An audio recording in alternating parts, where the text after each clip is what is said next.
हुन्छ। केही समय अगाडि केपी ओलीजीले भन्नुभएको थियो, कहाँ छ कांग्रेस, आज बाइती घरमा देखिन्छ अरे भनेर भन्नुहुन्थ्यो। त्यो 2+2 मा थियो कांग्रेस। अहिले कांग्रेस कहाँ छ भने अब 10 मा पुग्न सक्छ। यो वा मेरो कोदाको मूल्य कति हो, यो प्रश्न हरेकलाई राख्नुहोस्। यहाँ न कम्युनिस्ट छ, न कांग्रेस छ, या सिङ्गो नेपाल छ। त्यसकारण सधैँ आन्दोलन, सधैँ उग्रता, सधैँ उग्रता। यिनलाई त्यो भन्दा केही थाहा छैन आएको छ। त्यसकारण यो देश हाम्रो। हिजो दोस्रो विश्व युद्धमा वीर गोर्खाली भन्दा करिएका नेपालीहरू आज अरबमा भेट।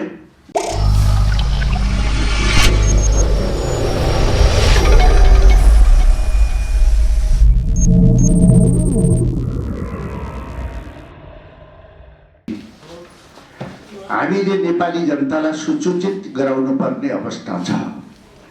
धेरै बोल्ने, उग्र कुरा गर्ने, जनतापट्टि उत्तरदायी नहुने, जनताका छोराछोरीहरू अरबमा उभिए आउँदा बक्समा लास लिएर आउनु पर्ने, गाउँमा बाबुआमाहरू छोराछोरीको प्रतीक्षामा पानीको अभावमा पानी भनेर माग्नु पर्ने। तर नेपालका नेताहरू जहिले पनि आफ्नो स्वार्थ, आफ्नो पारिवारिक स्वार्थ, गुटगत स्वार्थमा आफ्नो पार्टीको सिङ्गो नेता पनि बन्न नसक्ने र सधैँ समस्या क्रिएट गरिरहने, यो सबैभन्दा धेरै नेपालको समस्या बनिरहेको छ। हामी विकासका बाधक, नेपालका राजनीतिक पार्टीका नेताहरू विकासका बाधक, समाजका बाधक र संस्कृतिका बाधकहरू बन्दै गएका छन्। विकासका बाधक कसरी? नेपाल भर्खर 30 वर्ष अगाडि बहुदलीय व्यवस्था ल्याएको थियो, राजालाई संविधानको दायरामा बाँधेको थियो। त्यस अवस्थामा नेपालमा बिजुलीहरू थिएन, उज्यालो थिएन, अँध्यारोमा टुकी बाँध्न पर्थ्यो। त्यो अवस्थामा हामीले अरू नदीबाट बिजुली ल्याउँ भनेर नेपालको स्वामित्वमा हामी विद्युत निकाल्दै थियौँ। त्यस बेला नेपालका नेताहरूले वर्ल्ड ब्याङ्कलाई चिठी लेखेर हामीले बत्ती बाल्न दिएनौँ, बिजुली निकाल्न दिएनौँ। आज त्यो बिजुली निकालेको भए नेपालको व्यापार घाटा कम हुन्थ्यो, नेपालमा उद्योग धन्दाहरू खोल्ने थिए र नेपाली जनताहरू उज्यालोमा बस्न पर्ने थियो। आज देशको यो अवस्था हुने थिएन। आज 30 वर्षपछि नेपालको स्वामित्वमा बन्दै गरेको जलविद्युतलाई हामीले आज भारतको स्वामित्वमा बन्न दिएका छौँ। यो नेपाली नेताहरूको प्रवृत्ति र नेपाली नेताहरूको संस्कृति भइसक्यो। यिनलाई कसको सुई लागेको छ कसैलाई थाहा छैन। कसको इन्जेक्सन कसित प्रयोग भइरहेको छ हामीले बुझ्न सकेका छैनौँ। यसै गरेर नेपाली संस्कृति दुनियाँमा सबैभन्दा राम्रो संस्कृति हामीले लिने, चाहे मैथुरी होस्, चाहे भोजपुरी होस्, चाहे थारू होस्, चाहे दसैँ होस्, चाहे धान नाच होस्, चाहे घाँटु डाँस होस्, यस्ता संस्कृतिहरूलाई हामीले अहिले गाउँका जनजातिहरूले कोदाको रक्सी बनाए भने पुलिस लगाएर फटाइदिन्छौँ। तर मुनको नाममा होली वाइन ल्याएर नेपाली जनतालाई छर्किन्छौँ र चोखाउने काम गर्दछौँ।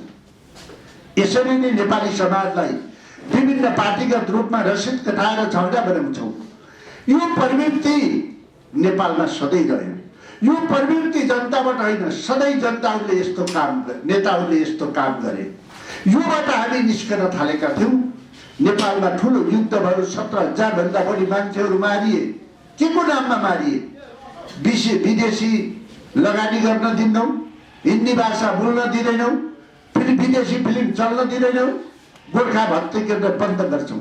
17,000 मान्छे यसैको नाममा मानिए, अङ्गभङ्ग भए, सारा भए। तर यसको नाममा हामीले यो हिंसाबाट देशलाई रोक्न पर्छ भनेर हामीले संविधान बनायौँ। पहिलो संविधानबाट संविधान बन्न सकेन। संविधान सभाबाट प्रचण्डजी, बाबुरामजी, माधव नेपालजी, जलनाथजी प्रधानमन्त्री बन्नुभयो। तर संविधान निर्माण गर्न सक्नु भएन, न्यायाधीशलाई खोजेर ल्याउनु पर्यो। दोस्रो संविधान सभाबाट सुशील कोइराला प्रधानमन्त्री हुनुभयो। एकातिर माओवादी, एकातिर एमाले, एकातिर राप्रपा तराईका सबै पार्टीहरूलाई मिलाएर हामीले संविधान निर्माण गर्यौँ। त्यो पनि समावेशी संविधान, संघीयता सहितको संविधान, गणतान्त्रिक संविधान, समानुपातिक संविधान हामीले निर्माण गर्यौँ। आज त्यो संविधानबाट व्यवस्थापिका चुनाव भयो। कम्युनिस्ट पार्टीहरूले अत्यधिक बहुमत ल्याए, 2/3 बहुमत ल्याए। तर आज सरकार चलाउने बेला, विकास गर्ने बेलामा जुन संसदले नेपालको नक्सा पास गर्यो सर्वसम्मत भएर, आज त्यही संसद विघटन भयो। मलाई लाग्छ यो संसद विघटन गर्नु अत्यन्तै दुःखद कुरा हो। संसद विघटन गर्नु हुँदैन। उसलाई हामीले पुरस्कार, नक्सा पास गर्ने संसदलाई हामीले पुरस्कृत गर्न पर्थ्यो, उसलाई भङ्ग गर्न हुन्न थियो। आज एउटा सरकारमा बस्ने भङ्ग गर्ने, अर्को सडकमा आउने, नारा जुलुस गर्ने, आम हडताल भन्ने, जनतालाई दुःख दिने प्रवृत्ति फेरि सुरु भयो। अहिले देखिन्छ कम्युनिस्टहरू, नेपालका कम्युनिस्टहरू समस्या सिर्जना गर्न सक्छन्, अराजकता मचाउन सक्छन्, यिनले समाधान गर्न सक्दैनन् भन्ने कुरा अहिले यो संविधान यता र उतिनको पारिएको छ, यसले पुष्टि गर्छ। त्यसकारण नेपालको सबैभन्दा ठुलो विडम्बना नेपालका कम्युनिस्टहरू बन्न गए। अहिलेको अवस्थालाई हेर्दा चाहे सडकमा बनुन्, चाहे सरकारमा बसुन्, आपसमा मेल पनि हुन सकेन यिनीहरूको बिचमा। यो अवस्थामा काङ्ग्रेसले के गर्नुपर्छ? यो अवस्थामा काङ्ग्रेसले के गर्नुपर्छ? काङ्ग्रेसले आफ्नो इतिहास सम्झनुपर्छ। काङ्ग्रेसले सधैँ निकास दिएको छ देशलाई अप्ठ्यारोको बेलामा, चाहे 7 सालको आन्दोलनमा होस्, चाहे 46 सालको आन्दोलनबाट होस्, चाहे 62-63 सालको आन्दोलनबाट होस्, चाहे माओवादी हिंसाबाट होस्, काङ्ग्रेसले सधैँ निकास दिएको छ। काङ्ग्रेसले सधैँ त्याग गरेको छ। आज देशको अवस्था, यहाँका नेताहरूको क्रियाकलापलाई हेर्दा सुवर्ण शमशेरले 16,000 बिघा जग्गा सरकारको नाममा दिएर भूमि सुधार लागू गरेका थिए। आज नेपालका नेताहरू 2 बिघा 4 आना जग्गाको निम्ति आफ्नो प्रेस्टिज, इज्जत बेच्दैछन्, सरकारको निम्ति आपसमा झगडा गर्दैछन्, मारकाट गर्दैछन्। यिनीहरूसित शब्द पनि छैन, के शब्द प्रयोग गर्ने हो भन्ने पनि शब्द पनि छैन। यो अवस्थामा नेपाल पुगेको छ। यसलाई हामीले निकास दिनुपर्छ। काङ्ग्रेसले यसलाई निकास दिन्छ। निकास मैले बनाएको संविधानमा, मैले हस्ताक्षर गरेको संविधानमा, जुन संविधान हामी संवाद समितिमा थियौँ, यसको नेतृत्व बाबुराम भट्टराईजीले गर्नुभएको थियो। त्यसमा प्रचण्डजी त्यही हुनुहुन्थ्यो, शेरबहादुरजी त्यही हुनुहुन्थ्यो, माधव नेपालजी हुनुहुन्थ्यो, केपी ओलीजी हुनुहुन्थ्यो, सबै नेताहरू हुनुहुन्थ्यो। हामीले बनाएको संविधानमा कुनै पनि अप्ठ्यारो पर्दा त्यसको व्याख्या सर्वोच्च अदालतले गर्ने भनेर हामीले संविधान त दिइसकेका छौँ। यसको व्याख्या सर्वोच्च अदालतले गर्नेछ। हुनेका शब्दहरू, दोहोरो अर्थ लाग्ने शब्दहरू वा समस्याको निकास सर्वोच्चले गर्ने हामीले व्यवस्था गरिसकेका छौँ। त्यसकारण अहिले मैले निवेदन गरिसकेँ कि जुन संसदले नक्सा पास गर्यो सर्वसम्मतले, त्यो संसद विघटन गर्नु गलत थियो। तर गलत पार भइसकेपछि अब क्राइसिस भन्ने शब्द छ। क्राइस हामी अहिले डेन्जर जोनमा छौँ संविधानको संरक्षकको दिनमा। शेष हामी यसलाई अवसरको रूपमा लिनुपर्छ र अवसरको रूपमा लिएर हामीले संविधानलाई सर्वोच्च अदालतले गरेर उसले चुनाव हुन्छ, चुनावमा जानु, उसले पुनर्स्थापना भन्छ, पुनर्स्थापना जाने व्यवस्था हामीले संविधानमै गरेका छौँ। त्यसको आधारमा हामीले अगाडि बढ्नुपर्छ। सधैँ नेपाली नेताहरूमा सधैँ मनै व्यवस्थापिका हौँ, मनै कार्यपालिका हौँ, मनै न्यायपालिका हौँ भन्ने हुँदैन। अहिले हामीले बनाएको संविधानमा व्यवस्थापिका, कार्यपालिका, न्यायपालिकाको हामीले व्यवस्था गरेका छौँ। एक अर्कालाई चेक गर्छ, एकले अर्कालाई ब्यालेन्स गर्छ। तर हाम्रो नेताहरूमा त्यो दम्म, सडकमा होस्, सदनमा होस् वा सत्तामा होस्, सबैमै मैले जो निर्णय गर्नुपर्छ भन्ने कुरा डेमोक्रेटिक सिस्टममा हुँदैन। काङ्ग्रेसको के हो त? काङ्ग्रेसले के गर्नुपर्छ त भन्दा काङ्ग्रेसले निकास दिनुपर्छ। म तपाईहरुलाई एउटा उदाहरण दिन चाहन्छु। मेरो संविधानले मात्र यसको समाधान गरेको छैन, मेरो पूर्वीय दर्शनले पनि यसको समाधानको बाटो खोजेको छ। के खोजेको छ त? महाभारतको युद्धमा द्रोणाचार्यले हतियार नफालिकन महाभारतको युद्धको अन्त हुँदैन। त्यस अवस्थामा त्यो अन्त हुनका निम्ति द्रोणाचार्यलाई सबैभन्दा ठुलो हट हुनुपर्छ। हट हुनका निम्ति द्रोणाचार्यको छोरो मारिएको हल्ला हुनुपर्छ। द्रोणाचार्यलाई आफै थाहा थियो अस्वस्थमा मारिँदैन भन्ने, तर हल्ला फैलिन्छ कि द्रोणाचार्य मारियो। तब अस्वस्थामाले सोध्छन् कि यो कला सोझो यो सत्य हो कि बेसित भन्दा उनले भन्छन् यसको सत्य बताउने काम युधिष्ठिरको हो नि, धर्मराज हो भनेर भन्छ। र उनले सोध्छन् ए युधिष्ठिर अस्वस्थमा मारिएको हो? र उनले भन्छन् अस्वस्थमा हत बिस्तारै नरवा कुञ्जरवा। यो राजनीति हो। कति कुरा लाउडली बोल्नुपर्छ, कति स्लो बोल्नुपर्छ। राजनीति म्याथमेटिक होइन, 2+2 म्याथमेटिकमा हुन्छ। राजनीतिमा 2+2 1 पनि हुन्छ, 10 पनि हुन्छ। केही समय अगाडि केपी ओलीजीले भन्नुभएको थियो कहाँ छ कांग्रेस, आज बाइती घरमा देखिन्छ अरे भनेर भन्नुहुन्थ्यो। त्यो 2+2 1 मा थियो कांग्रेस। अहिले कांग्रेस कहाँ छ भने अब 10 मा पुग्न सक्छ। यो राजनीति हो, यो म्याथमेटिक होइन। त्यसकारण कांग्रेसले अब अदालतले गरेपछि हामी छलफल गर्न सक्छौँ पुनर्स्थापना राम्रो हो कि वा निर्वाचन।